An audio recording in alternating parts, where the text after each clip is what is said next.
அன்பிற்கினிய சகோதரர்களே, சகோதரிகளே, இந்த உலக வாழ்க்கை என்பது சோதனைகளும் சந்தோஷங்களும் மாறி மாறி வரும் ஒரு பயணம். இந்த பூமியில் வாழும் எந்த மனிதனும் கவலையில்லாமல் வாழவில்லை.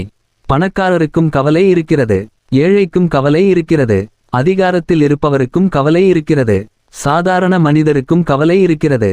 சிலருக்கு குடும்பத்தை பற்றிய கவலை, சிலருக்கு தொழிலை பற்றிய கவலை, சிலருக்கு கடனை பற்றிய கவலை, சிலருக்கு உடல்நலத்தை பற்றிய கவலை, சிலருக்கு பிள்ளைகள் இல்லையே என்ற கவலை, இன்னும் சிலருக்கு பிள்ளைகளால் ஏற்படும் கவலை.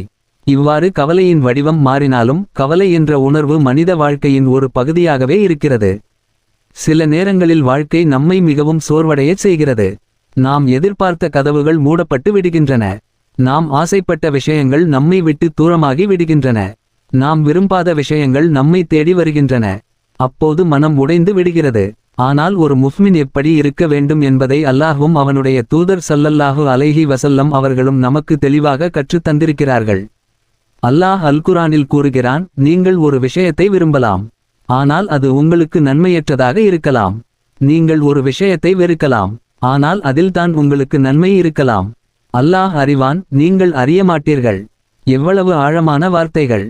நாம் இன்று பார்க்கிறோம், அல்லாஹ் நாளையை பார்க்கிறான். நாம் ஒரு கதவு மூடப்படுவதை பார்க்கிறோம், அல்லாஹ் திறக்கப் போகும் 10 கதவுகளை பார்க்கிறான். நாம் ஒரு இழப்பை மட்டும் பார்க்கிறோம், அல்லாஹ் அதற்கு பின்னால் இருக்கும் மிகப்பெரிய நன்மையை பார்க்கிறான். இதற்கு ஒரு அழகான சம்பவம் தாவூத் அலைஹிஸ்ஸலாம் அவர்களின் காலத்தில் நடந்ததாக வரலாற்றில் கூறப்படுகிறது. ஒரு விதவை பெண் தாவூத் அலைஹிஸ்ஸலாம் அவர்களிடம் வந்து, உங்களுடைய இறைவன் நீதமானவனா அல்லது அநியாயம் செய்பவனா என்று கேட்டாள். தாவூத் அலைஹிஸ்ஸலாம் அவர்கள் அதிர்ச்சியடைந்தார்கள். எப்படி இப்படி கேட்கிறாய் என்று கேட்டார்கள். அந்த பெண் கூறினாள், நான் ஒரு விதவை, 3 பெண் குழந்தைகளுக்கு தாய், நூல் திரித்து விற்று அதில் கிடைக்கும் வருமானத்தில் வாழ்க்கையை நடத்துகிறேன். நேற்று நான் திரித்த நூல்களை எடுத்துச் சென்றபோது ஒரு பெரிய பறவை வந்து அவற்றை தூக்கிச் சென்று விட்டது. என் முதலீடும் போய்விட்டது, என் வாழ்வாதாரமும் போய்விட்டது. என் குழந்தைகளுக்கு இனி என்ன உணவு கொடுப்பேன்? தாவூத் அலைஹிஸ்ஸலாம் அவளை அமைதியாக அமரச் செய்தார்கள். சிறிது நேரத்தில் 10 வியாபாரிகள் வந்தார்கள். அவர்கள் கடல் வணிகம் செய்தவர்கள். நாங்கள் கடலில் புயலில் சிக்கிக் கொண்டோம். அப்போது அல்லாஹ்விடம் துஆ செய்தோம். எங்களை காப்பாற்றினால் 1000 தங்க காசுகளை தர்மம் செய்வோம் என்று நேர்ச்சை செய்தோம். அந்த நேரத்தில் ஒரு பறவை இரும்பு கம்பியுடன் சில நூல்களை எங்கள் படகில் போட்டுவிட்டு சென்றது. அதை நங்கூரமாக பயன்படுத்தி அல்லாஹ் எங்களை காப்பாற்றினான். இப்போது நாங்கள் எங்கள் நேர்ச்சையை நிறைவேற்ற வந்திருக்கிறோம் என்று கூறி 1000 தங்க காசுகளை ஒப்படைத்தார்கள். அவர்கள் சென்ற பிறகு தாவூத் அலைஹிஸ்ஸலாம் அந்த பெண்ணை அழைத்து, உன்னுடைய நூல்களையும் இரும்பு கம்பியையும் எடுத்த அல்லாஹ் அதற்கு பதிலாக இந்த 1000 தங்க காசுகளை உனக்கு தர விரும்பியிருந்தான் என்று கூறினார்கள். அன்பானவர்களே, நாம் இழப்பை மட்டும் பார்க்கிறோம், ஆனால் அல்லாஹ் அதற்கு பின்னால் மறைத்து வைத்திருக்கும் அருளை பார்க்க முடியவில்லை. அதனால்தான் ஒரு முஃமின் ஒருபோதும் நம்பிக்கை இழக்கக்கூடாது. அல்லாஹ் சூரத்துல் இன்ஷிராஹில் 2 முறை கூறுகிறான், ஒரே கருத்து فإن مع العسر يسرا إن مع العسر يسرا فإن مع العسر يسرا إن مع العسر يسرا. ஒரே கருத்தை ஏன் 2 முறை அல்லாஹ் கூறுகிறான் என்று அறிஞர்கள் விளக்குகிறார்கள். ஒரு கஷ்டத்தோடு 2 இலகுவுகள் வருகின்றன என்ற நம்பிக்கையை ஒரு முஃமினின் இதயத்தில் விதைப்பதற்காக. இன்று பலர் வாழ்க்கையின் சுமைகளை தாங்க முடியாமல் துவண்டு போகிறார்கள். ஆனால் ஒரு முஃமின் துவண்டு போக மாட்டான். ஏனெனில் அவனுக்கு தெரியும், கஷ்டம் நிரந்தரமல்ல, சோதனை நிரந்தரமல்ல, இரவு நீண்டாலும் விடியல் வரும். நபிகள் நாயகம் ஸல்லல்லாஹு அலைஹி வஸல்லம் அவர்கள் கூறினார்கள், முஃமினின் காரியம் ஆச்சரியமானது. அவனுக்கு நன்மை ஏற்பட்டால் அல்லாஹ்வுக்கு நன்றி செலுத்துகிறான், அது அவனுக்கு நன்மையாகிறது. அவனுக்கு துன்பம் ஏற்பட்டால் பொறுமை காக்கிறான், அதுவும் அவனுக்கு நன்மையாகிறது. அன்பானவர்களே, இதுதான் ஒரு முஃமினின் தனிச்சிறப்பு. உம்மு சுலைம் ரலியல்லாஹு அன்ஹு மற்றும் அபூ தல்ஹா ரலியல்லாஹு அன்ஹு ஆகிய இருவரின் வாழ்க்கையை பாருங்கள். அவர்களுக்கு மிகவும் அன்பான ஒரு குழந்தை இருந்தது. ஒரு நாள் அபூ தல்ஹா வெளியூர் சென்றிருந்த நேரத்தில் அந்த குழந்தை இறந்து விட்டது. கணவர் திரும்பி வந்தபோது உம்மு சுலைம் ரலியல்லாஹு அன்ஹா உடனே அந்த செய்தியை சொல்லவில்லை. அவரை வரவேற்றார்கள், உணவு பரிமாறினார்கள், கணவரின் மனநிலையை கவனித்தார்கள். பின்னர் மெதுவாக ஒரு கேள்வி கேட்டார்கள். ஒருவர் நம்மிடம் ஒரு பொருளை அமானிதமாக ஒப்படைத்து வைத்துவிட்டு பிறகு அதை திரும்பக் கேட்டால் நாம் கொடுக்க வேண்டுமா?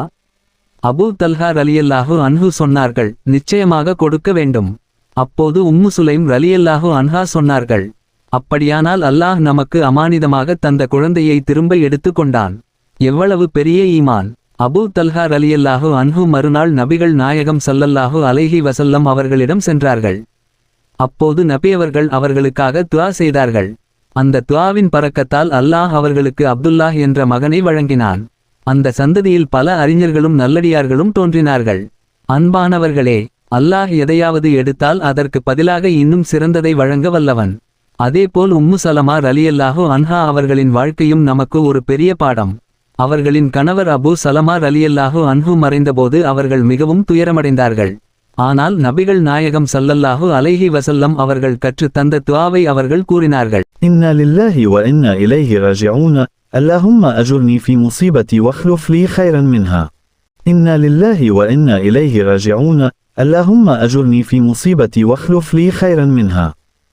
உலகத்தில் அபூ சலமாவை விட சிறந்தவர் யார் இருக்க முடியும் என்று அவர்கள் மனதில் நினைத்தார்கள். ஆனால் அந்த பொறுமைக்கும் அந்த துஆவுக்கும் அல்லாஹ் கொடுத்த பரிசு என்ன தெரியுமா? உலகத்தின் சிறந்த மனிதரான முஹம்மது ஸல்லல்லாஹு அலைஹி வஸல்லம் அவர்களின் மனைவியாகும் பெரும் பாக்கியத்தை அல்லாஹ் அவர்களுக்கு வழங்கினான். இதுதான் அல்லாஹ்வின் திட்டம். நாம் ஒரு கதவு மூடப்படுவதை பார்க்கிறோம். அல்லாஹ் அரண்மனையின் கதவை திறக்கிறான். அன்பான சகோதரர்களே, இன்று உலகம் முழுவதும் மன அழுத்தம் அதிகரித்துக் கொண்டே இருக்கிறது. பணம் அதிகரிக்கிறது, வசதிகள் அதிகரிக்கின்றன. ஆனால் நிம்மதி குறைந்து கொண்டே செல்கிறது. ஒரு முஃமினின் உண்மையான நிம்மதி அல்லாஹ்வின் நினைவில்தான் ألا بذكر الله تطمئن القلوب என்பதை நாம் மறந்துவிடக் கூடாது. எனவே வாழ்க்கையில் எவ்வளவு பெரிய சோதனை வந்தாலும் ஏன் எனக்கு என்று கேட்பதை விட இதன் பின்னால் அல்லாஹ் என்ன நன்மையை வைத்திருக்கிறான் என்று சிந்தியுங்கள். துஆ செய்யுங்கள், பொறுமையாக இருங்கள், நம்பிக்கையை இழக்காதீர்கள். அல்லாஹ் தாமதப்படுத்தலாம், ஆனால் கைவிட மாட்டான். சோதிக்கலாம், ஆனால் மறந்து விட மாட்டான். கண்ணீர் வரச் செய்யலாம், ஆனால் அதற்கு பதிலாக மகிழ்ச்சியையும் தருவான். அல்லாஹ் நம்முடைய கவலைகளை நீக்குவானாக. நம்முடைய இதயங்களுக்கு நிம்மதியை வழங்குவானாக. நம்முடைய துஆக்களை ஏற்றுக்கொள்வானாக. உலகத்திலும் மறுமையிலும் வெற்றியை வழங்குவானாக. இந்த வீடியோ உங்களுக்கு பயனுள்ளதாக இருந்தால் தயவுசெய்து லைக் பண்ணுங்கள், ஷேர் பண்ணுங்கள். மேலும் இப்படி பயனுள்ள இஸ்லாமிய உள்ளடக்கங்களுக்கு சப்ஸ்கிரைப் செய்ய மறக்காதீர்கள்.